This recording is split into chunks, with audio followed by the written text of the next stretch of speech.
Hello, good afternoon అండి. So ఇవాళ అయితే నేను వెజ్ ఫ్రైడ్ రైస్ చేస్తున్నాను అండ్ కొంచెం ఎగ్ కూడా చేస్తాను. ఎగ్ అయితే దీనిలో కలపను, జస్ట్ సపరేట్గా అయితే మిక్స్ చేస్తాను. సో ముందుగా అయితే స్ప్రింగ్ ఆనియన్స్ అండి, క్యారెట్, క్యాప్సికమ్, ఆనియన్స్ కాదు. సో దాని తర్వాత ఈ మిల్ మేకర్ వచ్చేసి మనం సాల్ట్ వాటర్లో బాగా బాయిల్ చేసుకొని స్క్వీజ్ చేసి పెట్టుకున్నానండి నేను. దీంట్లో మనం కావాలంటే ఉప్పు, కారం అవన్నీ కలుపుకోవచ్చు, కానీ నేను వైట్గా కావాలని నేను కలపలేదు, మీరు అన్నీ కలుపుకోవచ్చు. రైస్ ఏంటి, బాస్మతి రైస్ తీసుకున్నాను. 2.5 గ్లాస్ అయితే తీసుకున్నాను. దీంతో అవసరం అంటారు కదా, దాంతో తీసుకున్నాను 2.5. అండ్ వాటర్ అయితే నేను సోప్ గురించి వేసుకున్నాను. సో నేనైతే బాండి పెట్టుకున్నాను. బటర్ వేసుకుందాము.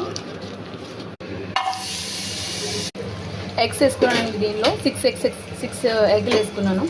ఇప్పుడు దీన్ని ఫుల్లో పెట్టి బీట్ చేయాలి. సాల్ట్ వేసుకుందాం, కొంచెం పెప్పర్ వేసుకుందాం కొంచెం.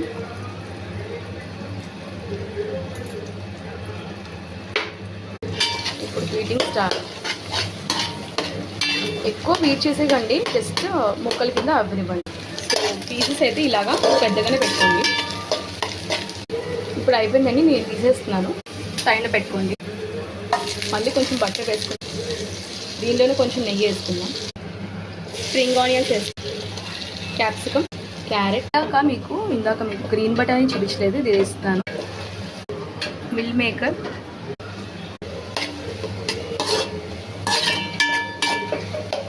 రోస్ట్ చేసుకో. వైట్ పెప్పర్ అండి, ఇది చూస్తున్నారుగా, వైట్ పెప్పర్.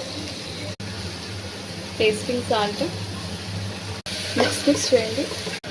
ఇప్పుడు దీంతో 3.5 గ్లాస్ వాటర్ వేసుకోవాలి. 2, 3 సాల్ట్ వేద్దాం దీంట్లో.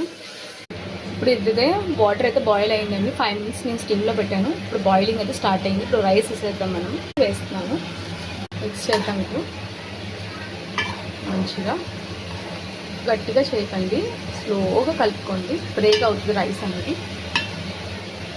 మూత పెట్టుకుందాం. మీడియంలో ఒక 5 minutes పెట్టాలి.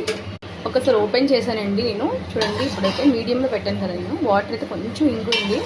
సో ఇంకొక 10 minutes మళ్ళీ మీడియం టు లో చేసుకుంటూ ఉండండి, చూసుకుంటూ ఉండండి. ఓకేనా? ఒకసారి ఓపెన్ చేశాను నేను ఇప్పుడు నేను, చూడండి. వాటర్ అయితే ఎగ్జాక్ట్గా మీరు వేసుకుంటే రైస్ అనేది చాలా ఇలా పర్ఫెక్ట్గా వస్తుంది. ఇప్పుడు ఈ స్టేజ్లో ఉన్నప్పుడు కొంచెం ఎగ్ అనేది ఇప్పుడు వేసేసుకోండి. ఈ ఫ్లేవర్ వెళ్తుంది అన్నమాట లోపలికి. సో ఓపెన్ చేస్తున్నాను, అంతేనండి. అయిపోయింది చూడండి. రైస్ కూడా ఉడికిపోయింది. Thank you, bye.